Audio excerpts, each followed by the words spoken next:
শুভ সকাল বন্ধুরা, রাধে রাধে। ভগবান শ্রীকৃষ্ণের অমৃতবাণী শুনি। ভগবান শ্রীকৃষ্ণের মধুরময় বাণী শুনে আজ দিনটা শুরু করি। জীবন কখনো কারোর জন্য থেমে থাকে না। জীবন নিজের পথে নিজের ছন্দে চলতে থাকে। জীবনে কখনো নিজের গুণের অহংকার করবেন না, কারণ আপনার গুণ যেটা আপনি প্রাপ্ত করেছেন, সেই গুণ অহংকারের কারণে ভারী পড়বে আপনার নিজের উপর। কারণ পাথরকে দেখুন, পাথর যখন জলে পড়ে তার নিজের ওজনের জন্যেই ডুবে যায় জলের অতলে। অথচ কাঠ তার নিজের গুণের জন্য সে ভেসে বেড়ায়। তাই জীবনে কোনো কিছু নিয়ে বা নিজের গুণ সম্পর্কে অহংকার করবেন না, কারণ অহংকারই আপনার ওজন বৃদ্ধি করবে, আপনাকে পতনের দ্বারগোড়ায় পৌঁছে দেবে। যে দেখবেন যে অপরের খাবার কেড়ে খায়, সে কখনো তৃপ্তি লাভ করে না, তার ক্ষুধা কখনোই মেটে না। কিন্তু যে মানুষ 5 জনকে দিয়ে খায়, দেখবেন তার যখন কিছু না থাকবে, তখন সে কারুর না কারুর থেকে কিছু পেয়ে অভুক্ত থাকবে না। তাই অপরের কেড়ে খাওয়া জিনিসে, অপরের থেকে ছিনিয়ে নেওয়া জিনিসে নিজের কোষ ভর্তি করবেন না।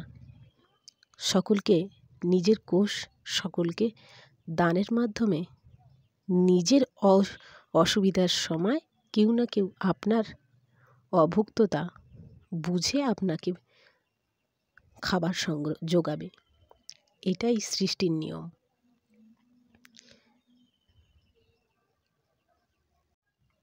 গীতার ছোট ছোট টুকরো টুকরো কথা আমাদের জীবনকে নতুন রূপে সাজানোর রাস্তা তৈরি করে। নিজের জীবনকে নতুনভাবে সাজানোর ছন্দ তৈরি হয়। নিজের কর্তব্যকে জানার নাম হলো মোহ। নিজের কথা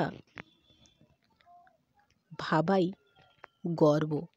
নিজের কর্তব্যকে সঠিকভাবে পালন না করার নামই হলো আলস্য। আর অজ্ঞান হলো তাই শোক। নিজের কর্তব্য সব সময় নিজের পালন করা উচিত। নিজের কি কর্তব্য সেটা বিচার করে নিজের কর্তব্য সম্পাদন করাই জীবনের মূল মন্ত্রও বটে।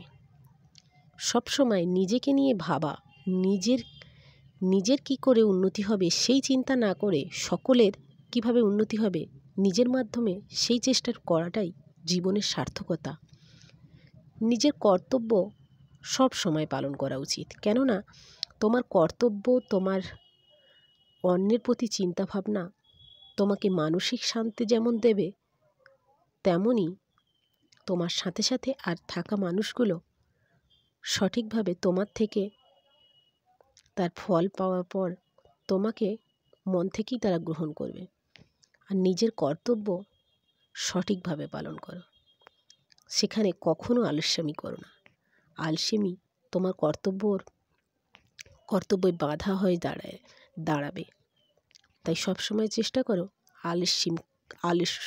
অলস্য কাটিয়ে নিজের কর্তব্য পালন করো।